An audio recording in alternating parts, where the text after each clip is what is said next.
With less than 3 hours to go, still no agreement in Congress to avoid a government shutdown. Now, while the House passed a temporary funding measure last night, that bill still needs 60 votes to pass the Senate, and that looks doubtful at best. Montana's two senators on opposite sides of the issue. And both took to the Senate floor today to speak their minds.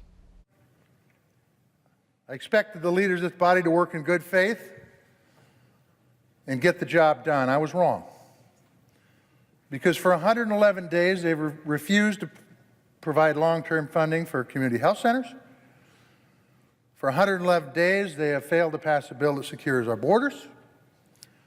For 111 days, they've neglected our children by refusing to reauthorize CHIP.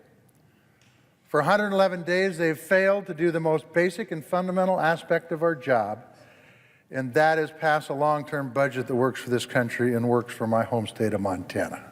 The choice is either we buy some more time to resolve these issues of illegal immigration, or we shut down the government, harming our military, our veterans, our seniors, and compromising our national security. A government shutdown, I believe, is a mistake.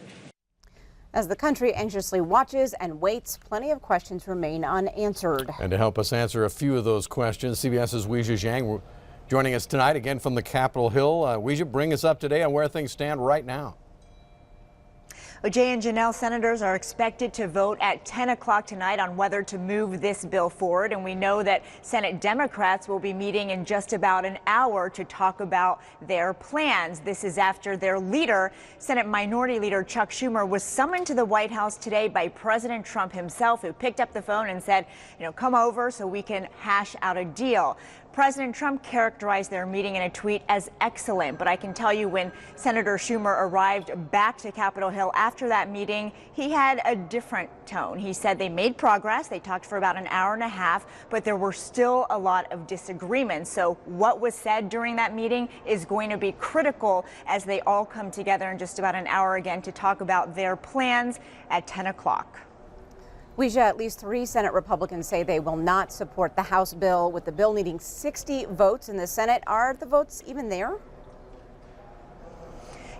This is why we're here right now, because Democrats made very clear that they have the numbers to block the measure from the House that cleared last night. This entire time they've made crystal clear what they've wanted, which is to address and resolve protections for DACA recipients either before or at the same time that they were tackling the budget. That did not happen. So what we don't know, again, is what happened during these last phases, during today, this critical time for them to work something out and to see if someone blinked first, if you will. But time is running out. We're all watching the clock, and we're all waiting to see what they did, in fact, talk about, because even though we have different perspectives, whether it was a good meeting or an okay meeting, the fact is we don't know what was agreed upon, and we won't know until we hear those votes.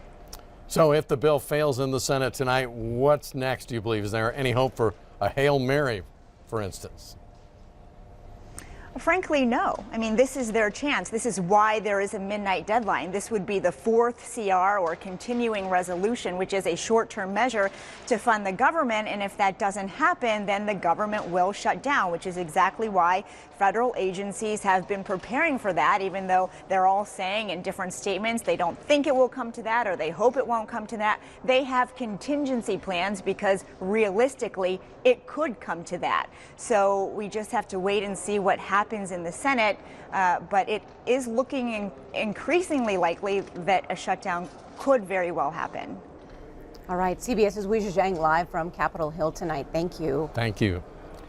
If a government shutdown does come to pass, so how will it impact Montana? Not all federally funded operations will grind to a halt, but many will, depending on whether those services are considered essential or non-essential. While essential services will carry on and workers will stay on the job, the arrival of their next paychecks is unknown. Community health centers like Riverstone here in Billings will be open for business as usual on Monday. Government shutdown or not. Now, however, a lengthy shutdown could have a negative impact. Social Security checks will be mailed and mail delivery will go on.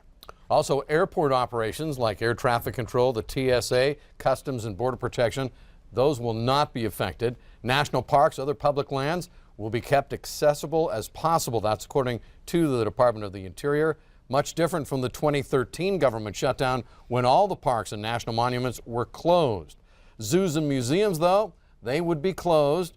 Now, among the many federal agencies that also would be forced to close their doors, the Department of Education, the EPA, the IRS, along with the Bureau of Alcohol, Tobacco, and Firearms.